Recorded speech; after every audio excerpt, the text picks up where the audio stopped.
આજે સરદાર વલ્લભભાઈ પટેલની 150મી જન્મજયંતિ નિમિત્તે રાજ્યના અન્ય શહેરોની માફક જામનગરમાં પણ એકતા દિવસની ઉજવણી કરવામાં આવી હતી।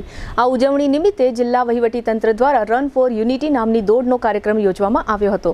આ કાર્યક્રમ લાખોટા તળાવ ખાતેથી શરૂ થયો હતો। આ કાર્યક્રમમાં રાજ્યમંત્રી રીવાબા જાડેજા, ધારાસભ્ય Divyesh Akbari, mayor Vinod Khimsuriya, deputy mayor Krishnaben Sodha, standing committee chairman Nilesh Kagatra, collector Ketan Thakkar તથા કમિશનર દિનેશ મોદી સહિતના પદાધિકારીઓ અને અધિકારીઓ તથા સૈન્યની વિવિધ પાંખના જવાનો, વિદ્યાર્થી ભાઈ બહેનો અને નગરજનો ઉપસ્થિત રહ્યા હતા। તળાવની પાળેથી પ્રારંભ પામેલી આ એકતા રેલી રંજીતનગર પટેલ સમાજ નજીક આવેલા સરદારના પૂતળાના સ્થળે પહોંચી હતી અને સરદાર પટેલની પ્રતિમાને પુષ્પ અર્પણ કર્યા હતા તથા સૌએ પ્રતીક રૂપે સફાઈ કાર્યક્રમમાં ભાગ લીધો હતો। તળાવની પાળે આ કાર્યક્રમ અંગે રાજ્યમંત્રીએ આપેલી વિગતો પ્રસ્તુત છે। નમસ્તે જામનગર।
રાષ્ટ્રીય એકતા દિવસ એટલે કે સરદાર સાહેબના જન્મદિવસને સમગ્ર દેશમાં એક મજબૂતાઈથી ઉજવવાનો અને આ દેશનો ગૌરવશાળી ઇતિહાસ સમગ્ર દેશની યુવા પેઢી અને ભાવિ પેઢીને થાય એના પ્રબળ સંકલ્પ સાથે જ્યારે એમની 150મી જન્મ જયંતિ ઉજવાઈ રહી હોય ત્યારે જામનગરના જિલ્લાના વહીવટીતંત્ર તેમજ કોર્પોરેશનના સંયુક્ત ઉપક્રમે આજે એક રન ફોર યુનિટી કાર્યક્રમનું આયોજન કરવામાં આવ્યું, જેમાં ખૂબ બહોળી સંખ્યામાં નગરજનો ઉપસ્થિત રહ્યા। વિવિધ કેડેટના ફોર્સના યંગ બ્રિગેડિયર્સ અને યંગ જનરેશન છે એ ઉપસ્થિત રહી, તેમજ યુવાધન ખૂબ સરસ સંખ્યામાં ઉપસ્થિત થયું છે। નગરજનો પણ આ રન ફોર યુનિટીમાં ખૂબ ઉત્સાહ દાખવી અને જોડાયા।